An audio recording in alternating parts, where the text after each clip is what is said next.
Don't let anybody make you think that God chose America as his divine messianic force to be a sort of policeman of the whole world. God has a way of standing before the nations with judgment, and it seems that I can hear God saying to America, "You are too arrogant. And if you don't change your ways, I will rise up and break the backbone of your power."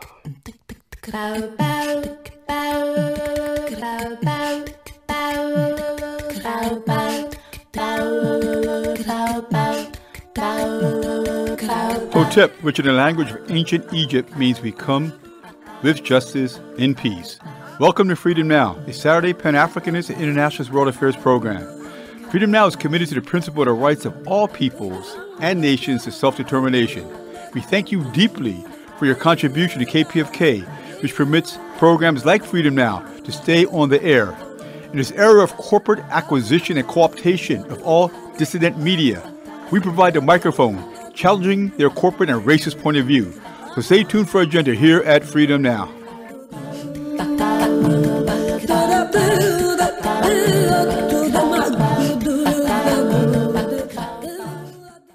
Fellas, I'm ready to get up and do my thing. I want to get into it, man, you know.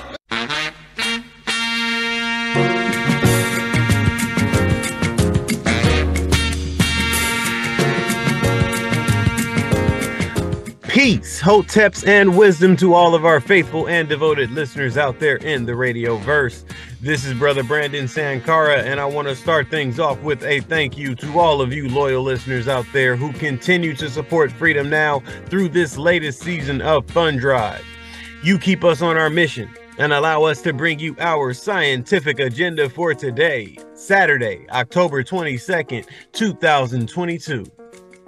We begin with our dear ancestor and Freedom Now founder, Baba Didan Kamathi, riding the waves of history, giving us the historical drumbeat calendar for the week, reminding us that every day is a day in African history. After that, Dr. Gerald Horne will be in conversation with Professor Benjamin Wiggins, Program Director in Digital Arts, Sciences, and Humanities, and Affiliate Associate Professor of History at the University of Minnesota, Twin Cities. For our purposes today, he's the author of the book, Calculating Race, Racial Discrimination in Risk Assessment.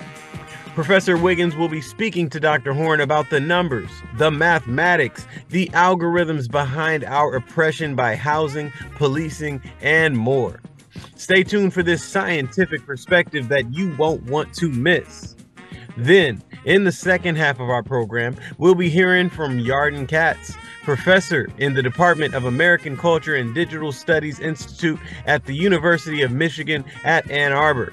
Professor Katz is the author of the book Artificial Whiteness, Politics and Ideology in Artificial Intelligence. And he will be on the horn with Dr. Horne to discuss yet another scientific methodology for our cultural exclusion. Tune in as they discuss the evolution of technology and how it may threaten our means of survival in the belly of the beast that is capitalism, right here on Freedom Now. Now, while we are in Fund Drive and still able to bring you this much quality content, we want to remind you to call 818-985-KPFK. That's 818-985-5735. Or go online at kpfk.org and pledge your support to the station at any level. Remember, these are all tax-deductible donations, and you can become a member for as little as $25 and help keep Freedom Now on the air to bring you this type of quality programming. Dial 818-985-KPFK. That's 818-985-5735 and pledge $10, $20, $50, or maybe even $100 to support our efforts here at Freedom Now. I'm gonna be on these ones and twos as we pour this knowledge, making sure your mental cup runneth over with revolutionary wisdom right here to quench your mental thirst on Freedom Now. KPFK 90.7 FM in Los Angeles and kpfk.org, streaming live on the web. To make sure we stay on a smooth ride with that cultural vibe you know and love, we'll be enjoying a musical bottom featuring Fela Kuti, John Hicks, Kenny Barron, Red Garland, Cedar Walton, and Wayne Shorter.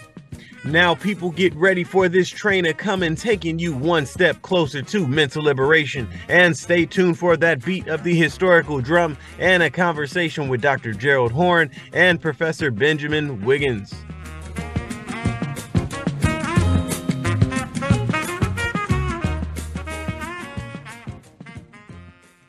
We say it is only when they begin their history in their state of freedom that they can come to properly understand their role. Thus, all Africans in America who begin their history in 1619 can never solve the problems they face. Those truly seeking to solve their people's problems must begin their history in Africa.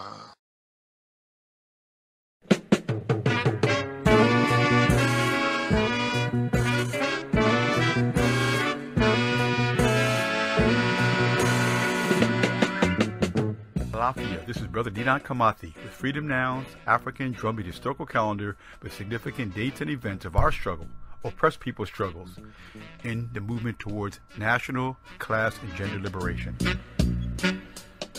October 22nd, 1963, over 225,000 African students boycott the Chicago school systems to protest segregation in Chicago. Chicago's school system today is still as segregated as it was in 1963. October 23, 1975, the South African settler colonial regime invades Angola to support the United States CIA-backed FNLA and UNITA to prevent MPLA, the Movement for the Liberation of Angola, from consolidating independence. Cuba, in conjunction with the MPLA, defeats South Africa. October 23, 1952, England declares a state of emergency in Kenya to stop the Mau Mau rebellion, led by Dinan Kamathi of the Kikuyu Land and Freedom Army.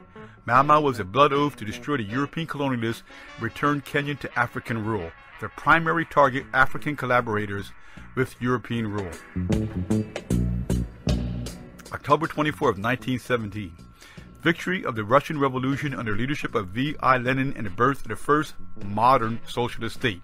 The Russian Revolution took one of the poorest, semi-feudal countries in the world and within a 30-year period transformed it into one of the two superpowers of the world, eliminating starvation, disease, and homelessness, and providing critical international support to all of the anti-colonial movements of Africa, Asia, and Latin America. October 24th, 1940, the so-called 40-hour work week was established in the United States. 6 decades later, more than 63% of workers work more than 40 hours per week, with over 40% exceeding 50 hours per week. More than $21 billion in vacation time goes unused annually due to demands by employers. October 24th, 2005, Rosa Parks crosses over. She was a leader of the Montgomery, Alabama branch of the NAACP and a graduate of the Highlander Folk School, an educational center for workers' rights and racial equality. With a long history of activism, she refused to move to the back of the bus to make room for whites. She was arrested, tried, and convicted of disorderly conduct as well as other local ordinances. Though many Africans had resisted segregated facilities throughout the South, this was the proverbial straw that broke the camel's back. And a 381-day bus boycott that galvanized mass protests throughout the United States against segregation began, tearing down the walls of de jure or legal segregation to be replaced by today's de facto economic segregation. October 25th, 1983, the United States invades and recolonizes Grenada. Grenada, an African-populated island in the Caribbean, provided fierce resistance, though it is one of the smallest nations in the world. Grenada was a jewel, together with Cuba, of socialism in the Caribbean, under leadership of Maurice Bishop of the New Jewel Movement. October 25th, 1882, Ha Song Wang, a Korean activist in Hawaii.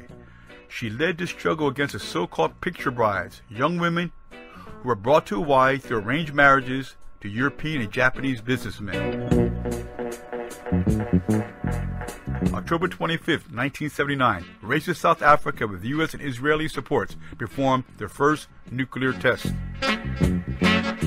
October 26, 1976, Transkei, a Bantustan in South Africa, declares independence in a European capitalist bid to fragment South Africa. The world refuses to recognize. This has been the African Drumbeat Historical Calendar here at Freedom Now, 90.7 FM in Southern California, 98.7 FM in Central California, and streaming live worldwide on the web at kpfk.org.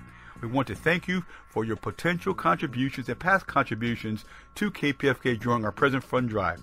Please join us wherever you are in our chain of resistance to racism, capitalism, and sexism by repeating the South African chant of power to the people in memory of all those crossed over sisters and brothers.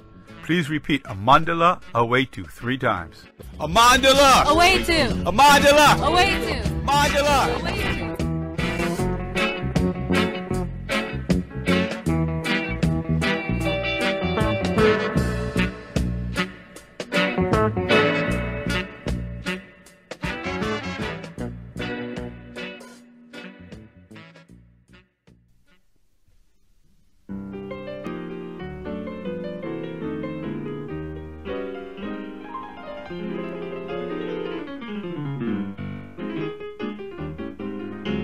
The historical calendar is such a great tradition and reminder of the importance of Freedom Now here on KPFK, and we need your support to keep that tradition alive. So call 818-985-KPFK, that's 818-985-5735, or go online to kpfk.org to donate and pledge your support, and you can bring home some great wisdom for your bookshelf. That's right. Call 818-985-KPFK, that's 818-985-5735, or go online to kpfk.org to donate right now. I now send you over to Dr. Gerald Horne, who's being joined on the line by Professor Benjamin Wiggins. Take it away, Dr. Horne. This is Gerald Horne for KPFK, kpfk.org, and with me on the line is Professor Benjamin Wiggins, Program Director in Digital Arts, Sciences, and Humanities, and Affiliate Associate Professor of History at the University of Minnesota Twin Cities, and author of the book Calculating Race, Racial Discrimination and Risk Assessment. Welcome to Freedom Now, KPFK Los Angeles, Professor Wiggins. Thank you, Professor Horne. I appreciate you having me on the show. And we appreciate your coming. So why did you write this book? Well, it started with something called the Federal Housing Administration Underwriting Manual. It was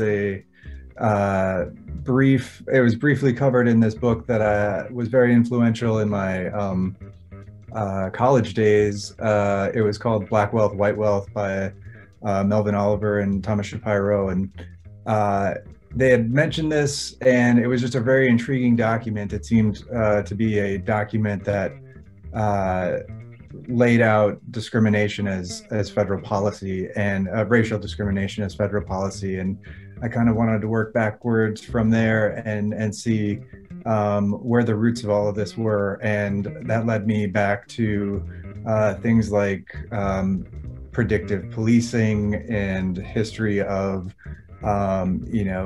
categorization of peoples, and ultimately to really focus in on the development of life insurance in the United States in the 1870s, 1880s, and beyond.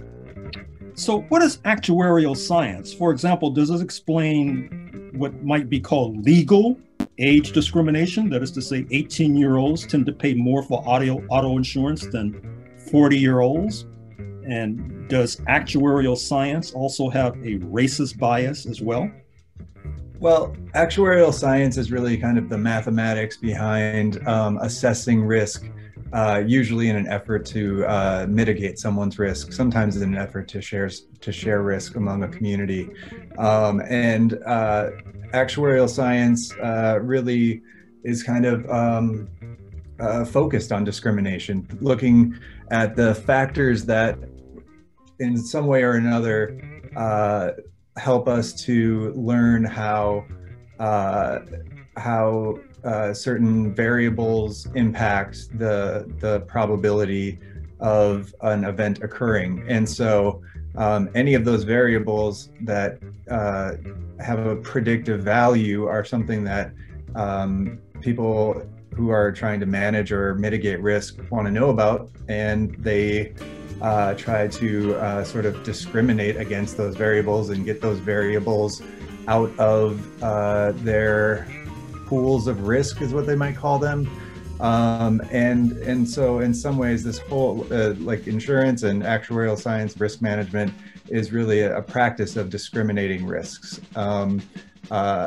Some of those risks are legally able to be discriminated against. So yes, in some states, under some kinds of conditions, age can be discriminated against, but in other states it can't, and in other lines of insurance or other fields altogether it can't. So actuarial science is really related to insurance and kind of the backbone of insurance, but it's also increasingly pervasive across all practices of business and governance, and it really is a sort of just predictive mathematics, risk prediction, and so much is now termed, now sort of assessed in terms of risk. And because it uses social factors, it does have a racial bias problem.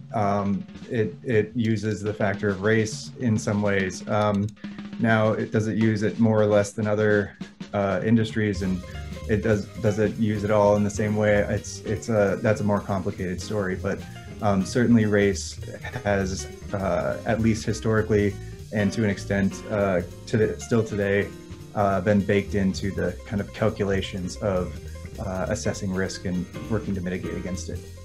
So does that mean that Black people might pay more for a life insurance premium or more for an auto insurance premium? How does it work today in 2022? Well, I'm a historian, so it's a little hard to say exactly how it works, and a lot of that stuff is proprietary.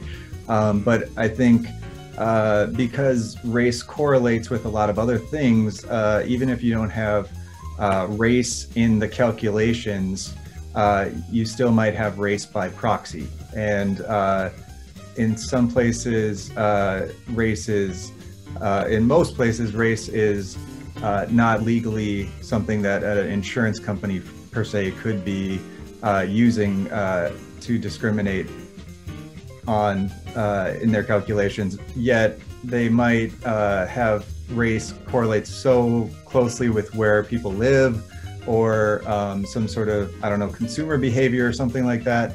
There's just so much data now that it does correlate with other things, and it might kind of approximate race. So you get these things called proxy variables, and so still today, race gets baked into the calculations unless you really make an effort to take it out of there. And there's some people working on that, and some insurers are, I think, invested in getting it out even by proxy, to kind of build a trust from reestablish things that reestablish trust and kind of work towards addressing historical harm. But there's nothing that says they necessarily need to get those proxy variables out of there, except for in cases of a few states that I know of. So how did Black people respond historically to racist bias by insurance companies? For example, we know that in Durham, North Carolina, there was the creation of North Carolina Mutual Insurance Company, a Black business. Are there other sorts of examples of responding to and resisting to this kind of bias?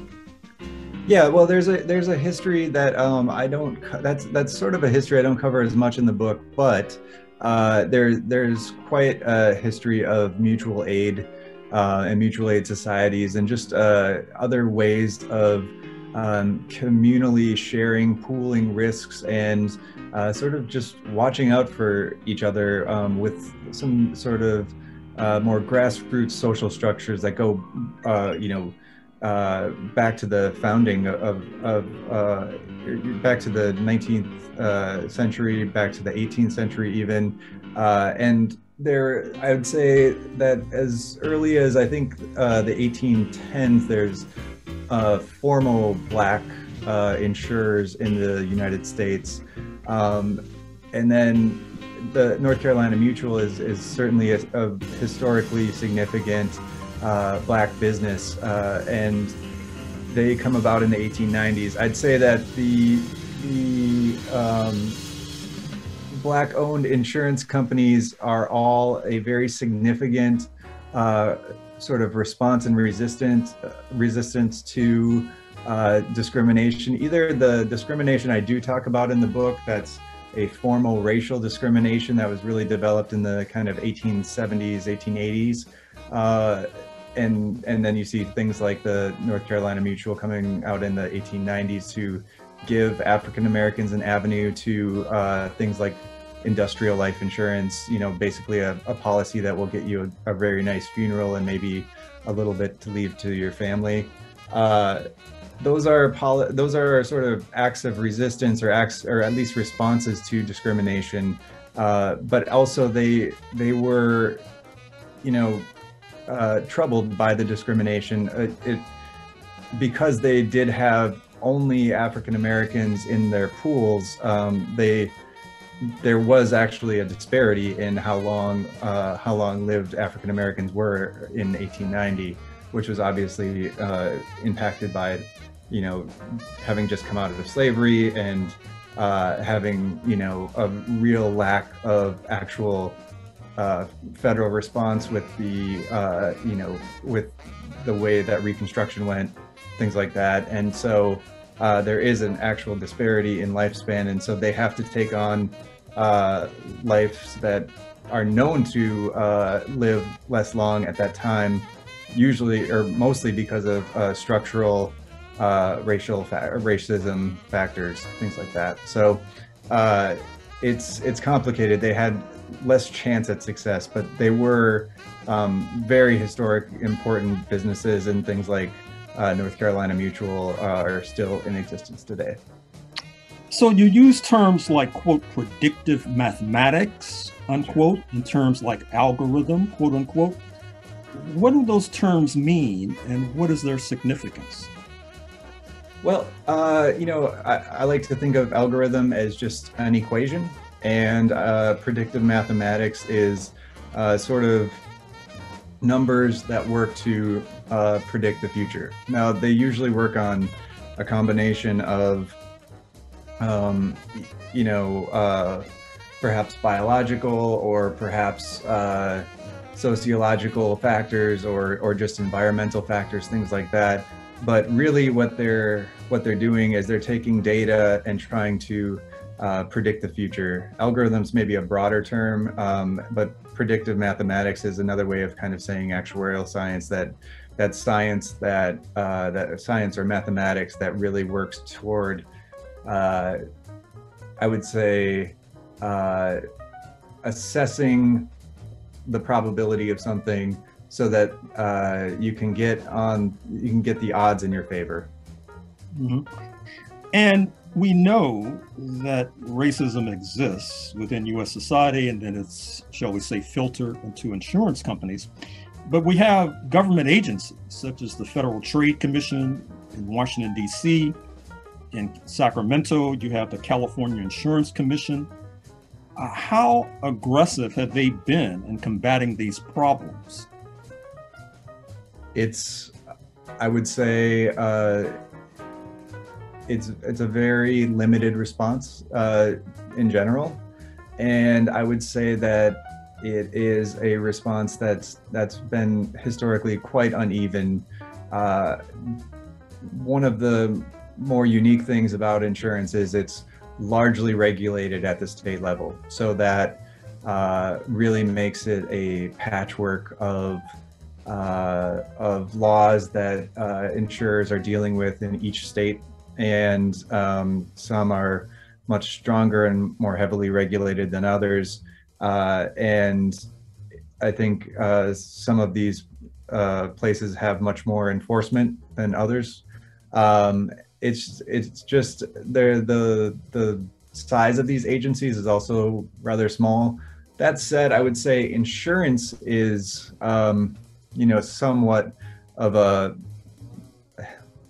comparatively heavily regulated industry, but the practices of insurance are used many other places. So actuarial science can go from insurance to business, lending, criminal justice, all sorts of things. And in those same places, how people what variables people put in and what kinds of ways they use data to assess risk are not nearly as heavily regulated as the insurance industry. So I'd say that other areas are really, it's the discrimination by predictive mathematics or actuarial science is really just not a regulated part of industries outside of the insurance industry. So you've mentioned, I think, the term predictive policing, and that reminds me of the movie starring Tom Cruise, Minority Report. I don't know if you've ever seen that. Yeah. It has a version, I guess you could say, of predictive policing. So what role does crime play in your book? And explain to us this rather curious phrase, predictive policing. Right. So I think one of the areas I found borrowing from actuarial science or just the insurance industry's practices in the 1870s, 1880s was really criminology.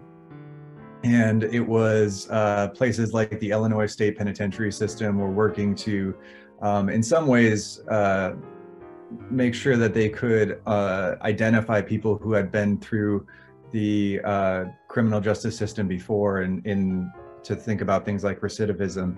But it also soon brought to the fore ideas of, can we predict who might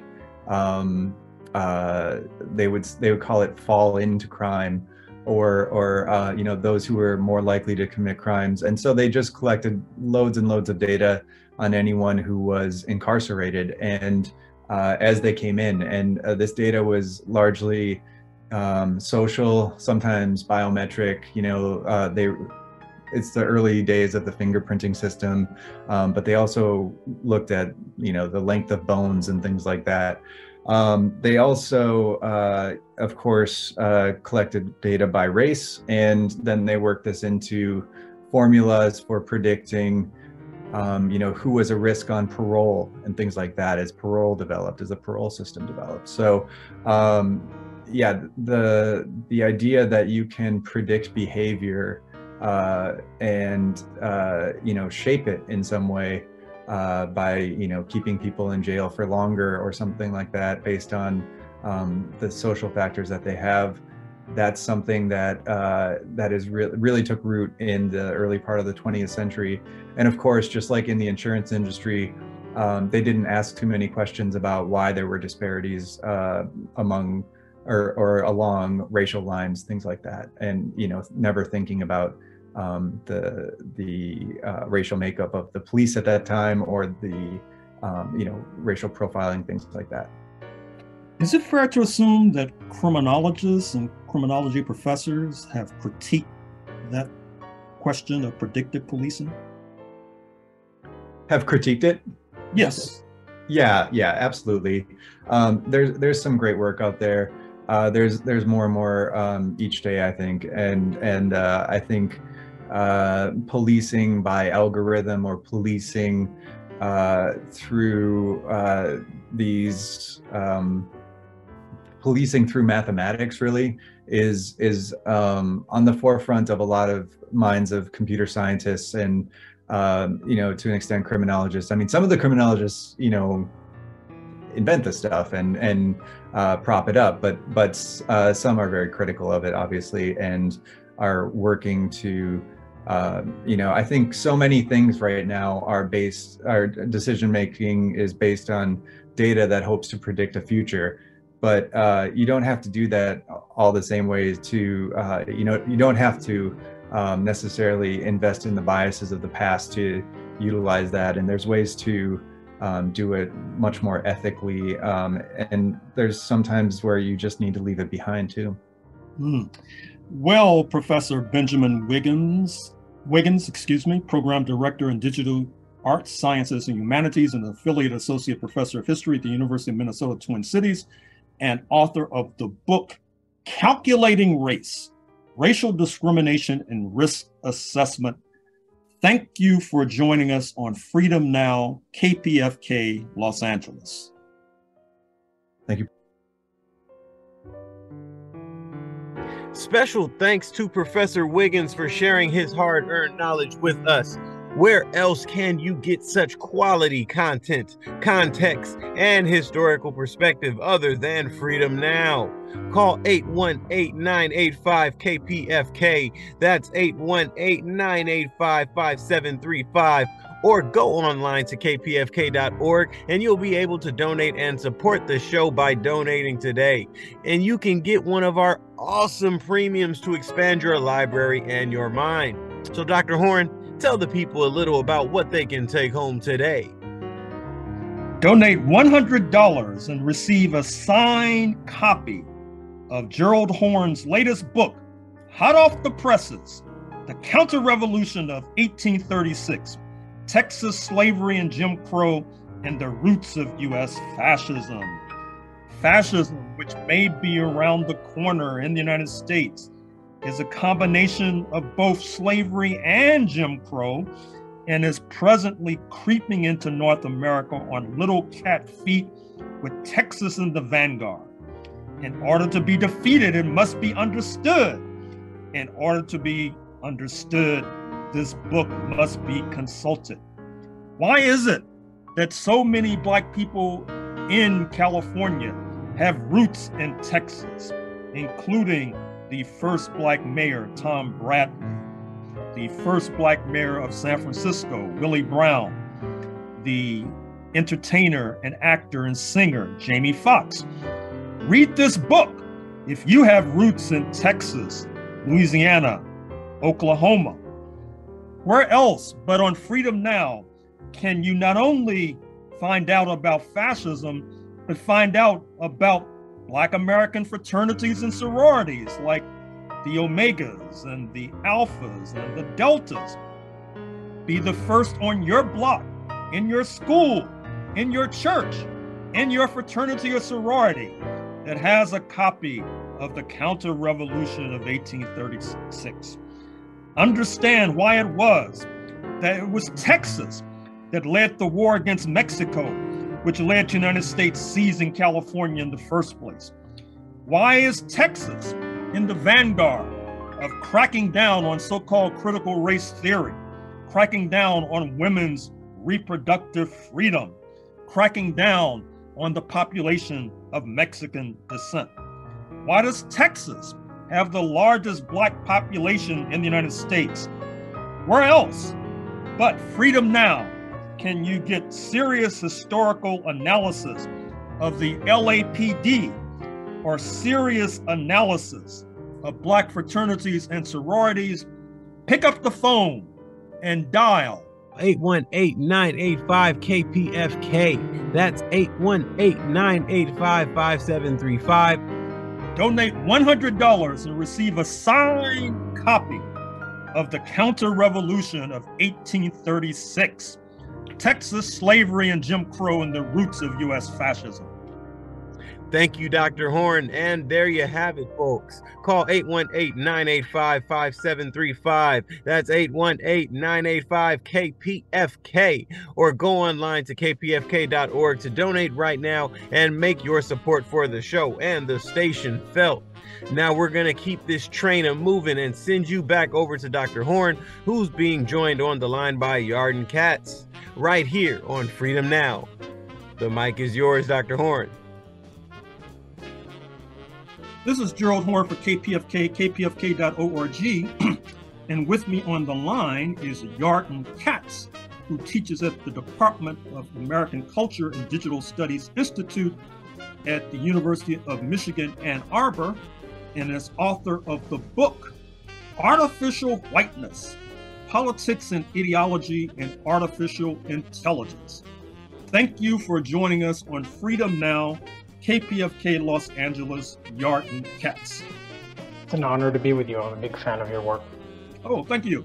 So why did you write this book, and what is artificial intelligence anyway?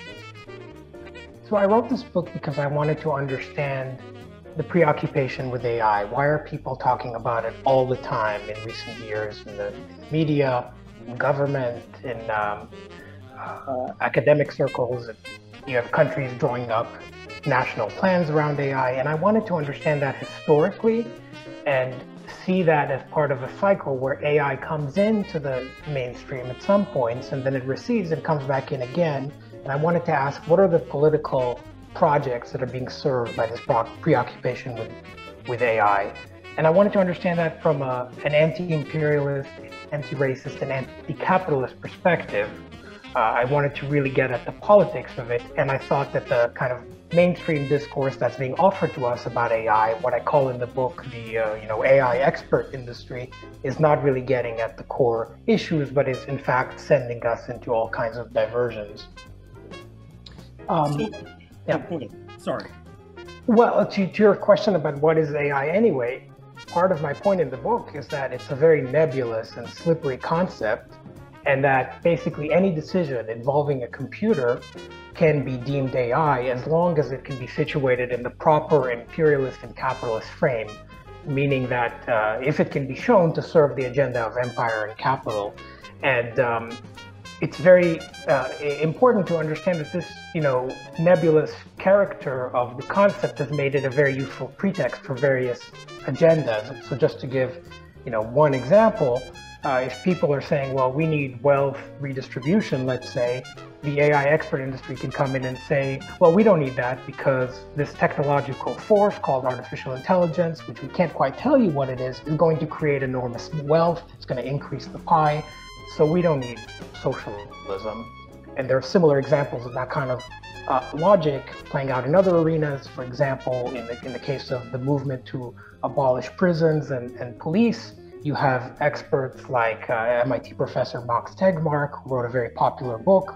In fact, it was listed as one of Obama's favorite books and then Bill Gates' favorite books, Life 3.0, in which he says, AI can make unbiased robo-judges. That's his phrase, and that'll finally make everybody equal under the law, and it'll be fair. And so, you don't need to worry about basically the prison industrial complex or any of that, or any of the structures that make kind of white supremacist incarceration possible. So in that sense, the AI's nebulous and slippery character is a good vehicle for those kinds of arguments, which we see all over the place. So I take it from your last point that helps to solidify what you write on page 9, speaking of artificial intelligence as a technology of whiteness. Is that a fair inference? Yes, definitely. So the basic point is, artificial intelligence as a concept, as a discipline, emerged from this white imperialist world, the military-industrial complex in the 1950s, and so it obviously reflects the kind of white supremacist and capitalist agenda of that world. But then there's the more subtle layer to it, which you're bringing up, which is that AI as a concept kind of works like whiteness or race generally, in that race is also a very slippery concept that constantly needs to be rejustified and rearticulated by racial regimes. And there are many examples of this from your work, from the work of other scholars on white supremacy.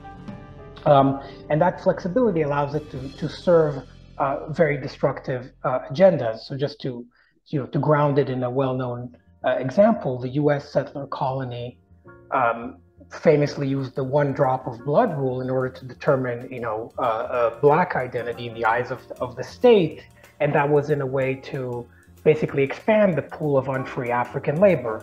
On the other hand, the U.S. settler colony had a different logic for indigenous peoples on Turtle Island, where they had a set of blood quantum laws, which required a much higher degree of so-called Indian blood in order to count as an Indian in the eyes of the state, and that was more consistent with the logic of elimination and land accumulation. So you have all these contradictions that are generated by whiteness and the racial hierarchies that come with it.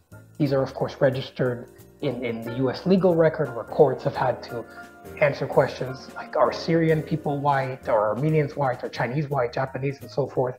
And they drew on a hodgepodge of justifications, some of them scientific justifications, but these contradictions are there, and that's why racial hierarchies constantly need new forms of justification, and that's true with AI as well. So each time AI is being appealed to in the mainstream, it comes with these new justifications or rebrandings to tell us why it's going to reorganize the world, and it's inevitable.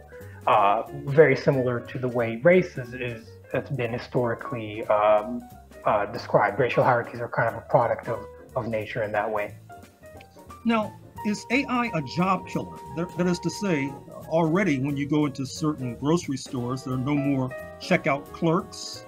You basically deal with a machine which has artificial intelligence in order to check out your groceries. There's a lot of loose talk about robot trucks and self-driving cars and self-driving trucks, and there go Uber and Lyft drivers. And these jobs are disproportionately occupied by workers of colors, especially Black workers.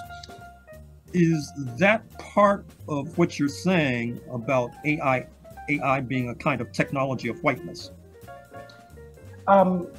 It's related, but I think it's a little bit more complex. So you have consulting firms like McKinsey, which release these ridiculous predictions about, huge fraction of jobs, like 70% of jobs will go away because of AI, without telling you what exactly AI is. And I think we have to look at that in a very critical and skeptical way. So basically, if I can sum it up in one sentence, there's no slave labor without somebody being enslaved. So if you're having these reorganizations where some aspect of work gets say automated or computerized, it just shifts the burden to someone else. So if we're producing more of these gadgets, that means more cobalt mining in the Congo, for example, right? So it's just rearranging the kind of global racial capitalist order, but it's not actually, eliminating labor, contrary to what the experts, are saying. Now, the other layer to this, which I think it needs to be appreciated, is if you take, for example, the idea of self-driving cars. We've been told for years that we're not going to have jobs for truck drivers because self-driving AI is around the corner. It's coming. But actually, that's not true. Those things don't really work. You can't just plop self-driving cars into roads that are driven by people, and the industry basically then had to backtrack, and a lot of these people who sold us this vision of self-driving cars and no truck drivers anymore, then said, well, maybe we have to reorganize the roads such that these vehicles will not get into accidents. So that's, that leads to, I think, what is the major point here, which is it's all about how you reorganize labor relations. And so the people who are saying AI will kill jobs, it's just, a foil for their kind of agenda for how they want to reorganize labor relations and how they want to reorganize the world. It's not like AI is this singular technological force that's killing things. It's society choosing to rearrange labor in a particular way. And usually when there's an appeal to AI, it's rearranging it in a more exploitative a way that gives more power to these corporations, Silicon Valley corporations in this case. And a lot of the self-driving cars business is about basically killing public transportation and killing those visions. Let's have Elon Musk build it. He'll take care of it with self-driving cars. What of Kai-Fu Lee, formerly president of Google China, and his book AI Superpowers, China, Silicon Valley, and the New World Order? He suggests that data is the new oil, that China, with 4 times the population of the United States, produces more data, and therefore China is an AI superpower. And a counterpoint to that seems to be the book by former Google executive Eric Schmidt and his co-author, former U.S. Secretary of State Henry Kissinger, of their book, The Age of AI and Our Human Future. What are they trying to tell us? Right, that's really interesting. So you have Henry Kissinger, who's in his 90s now, who's the architect of, as your listeners know, of so many coups and bloody wars. He seems to be really terrified now by the imperialist power of AI. He wrote this article called The End of Enlightenment, where the Enlightenment was this wonderful, of course, project of rationality and benevolence, and now this technological force AI is going to take over everything, and it's going to take over the world. It's going to displace the empires that Kissinger had such a big role in building. So I think, this points to a historical theme in which investment in AI is seen as a kind of necessary ingredient for maintaining hegemony, in particular the hegemony of the US. So in the 1980s, for example, the AI industry said, well, Japan is going to displace us. You know, it wasn't about data as the new oil. It was a different thing. It was that they're going to have a better logical reasoners than we do. Japan had a project called the fifth generation, and it's going to basically hurt US hegemony, political and economic hegemony, and so we must invest in AI. And it was couched in these very racist terms about Japanese invasions and so forth. That was in the 80s, and in recent years we're seeing exactly the same thing with China. It's just that metaphors for what the machines are doing have changed. It's moved from these kind of logical reasoning machines to statistical pattern finding, but the basic imperialist argument is the same. We have to invest in AI in order to maintain US hegemony. That's all a pretext for basically funding the Pentagon, which has been historically and currently the major funder of this AI industry, and for basically ceding more power to the Googles of the world, which is why Henry Kissinger is in partnership with Eric Schmidt, as you said, former CEO of Google. The book was also co-written by an MIT professor who was formerly at Amazon. So this investment in AI in practice translates into more of these kind of neoliberal partnerships between the state and corporations and the military. The idea that data is the new oil, again, you have to think about it from a global kind of racial capitalist perspective. It's true that in our financialized world, having more data can mean creating more profits by mining that data, selling that data, and so forth. But you have to think about the ecological footprint of that, which these people never talk about. You have to think about the server farms that are polluting the earth, and you have to think about the basically modern slave labor that goes into making the minerals that go into these machines. So the question we should really be asking is, can there be ecologically sustainable computation in this world that actually serves people? And what would we need to change about all those infrastructures and labor arrangements in order to support that kind of thing, as opposed to falling into the traps set for us by Kissinger and Google and all those who say, well, data is in oil, it's inevitable, it's just a race about who's going to have the biggest empire that can extract more oil from this data.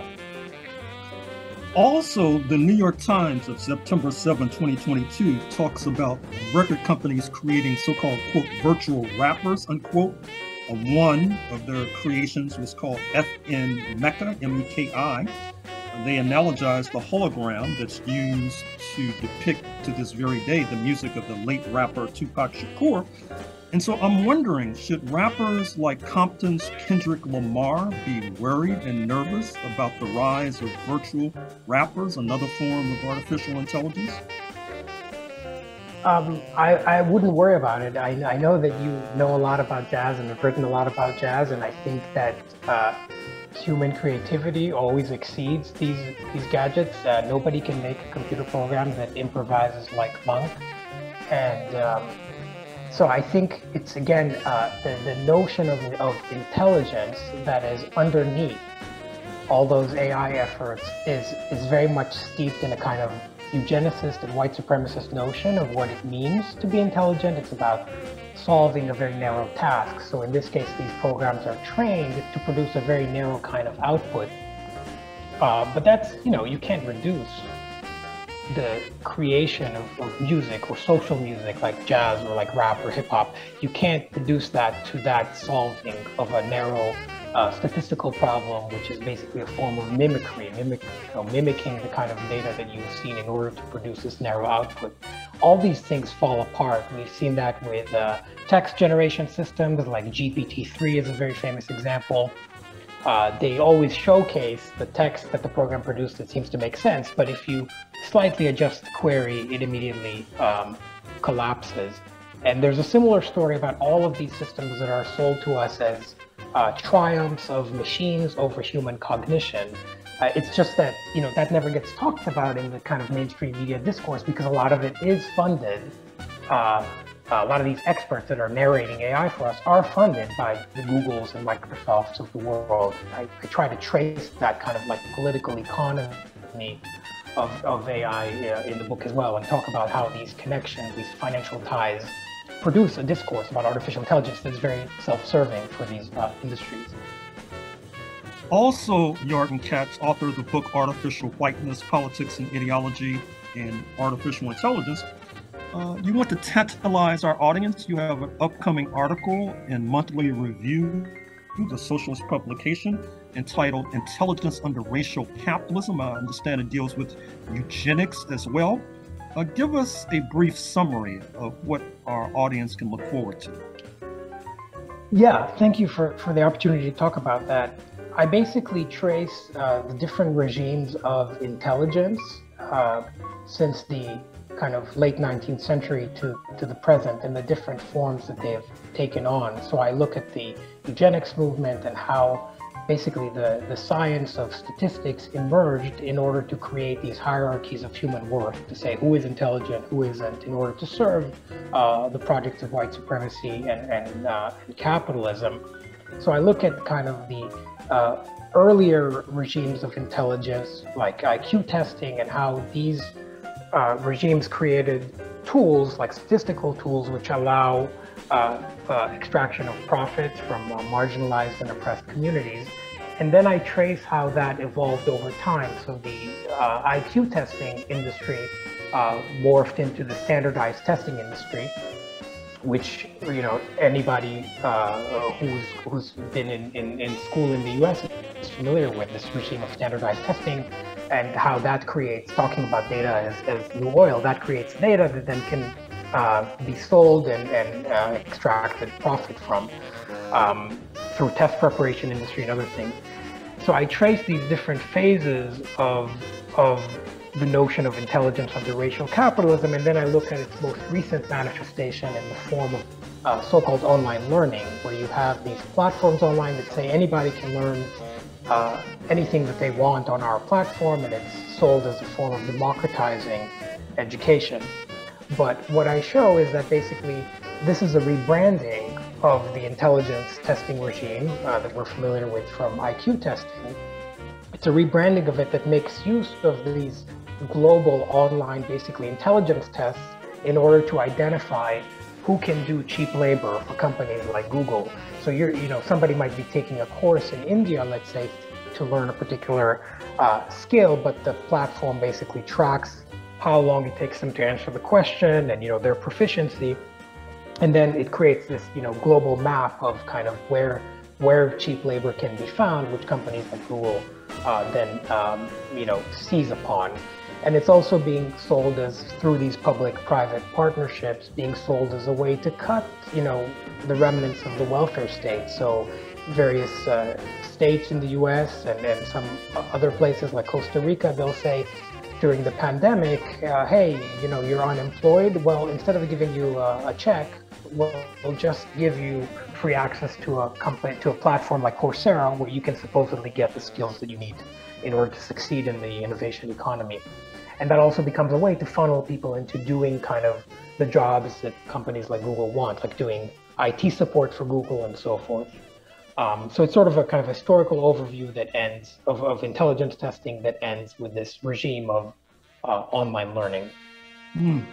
Finally, Yarden Katz, author of the book Artificial Whiteness, you cite two of our local stars. Speaking of the Black women scholars, Cheryl Harris of UCLA Law School and Jemima Pierre of the Anthropology Department at UCLA. What have they written that you draw from?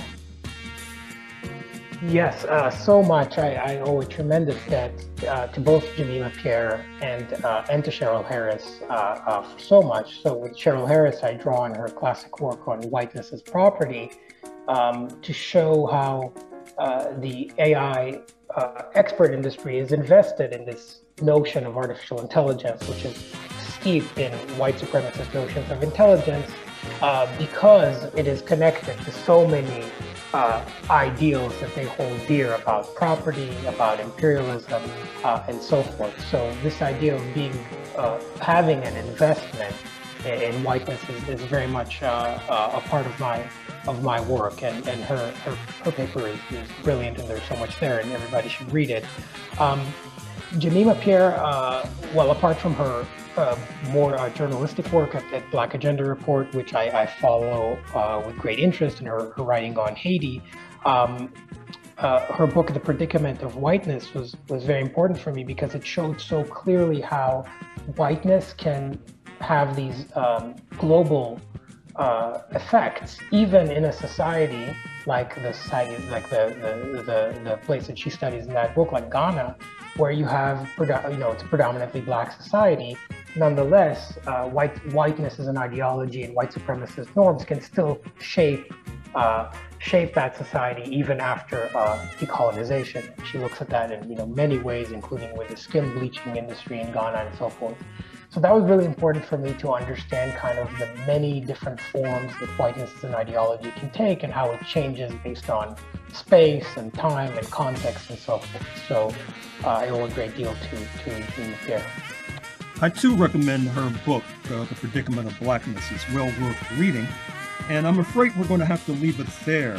Yarden Katz, who teaches at the Department of American Culture and Digital Studies Institute at the University of Michigan, Ann Arbor, author of the book, Artificial Whiteness, Politics and Ideology in Artificial Intelligence.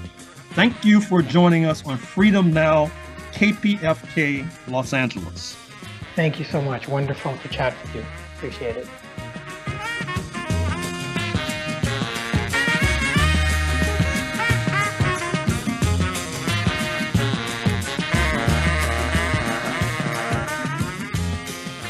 In closing, we'd like to thank our guests, starting with Professor Benjamin Wiggins from the University of Minnesota, Twin Cities. Get into your local Black-owned bookstore today and grab his book, Calculating Race, Racial Discrimination in Risk Assessment. Thank you to Yarden Katz from the University of Michigan at Ann Arbor. And while you're in that bookstore, why not grab his book, Artificial Whiteness, Politics and Ideology in Artificial Intelligence. Shout out to Dr. Gerald Horne for doing what he does best and guiding this train of mental liberation towards Pan-African enlightenment for yet another Saturday. Get onto your favorite Black-owned bookstore's website today and expand your library by finding one of Dr. Horne's many informative texts to enrich your library and your mind. Word to producer Sister Tej. Much love to our spiritual backbone, Baba Didan Kamati, for giving us the African historical drumbeat calendar for the week. Shout out to our marvelous engineer, and last but certainly not least, thanks to all of our loyal listeners and supporters out there.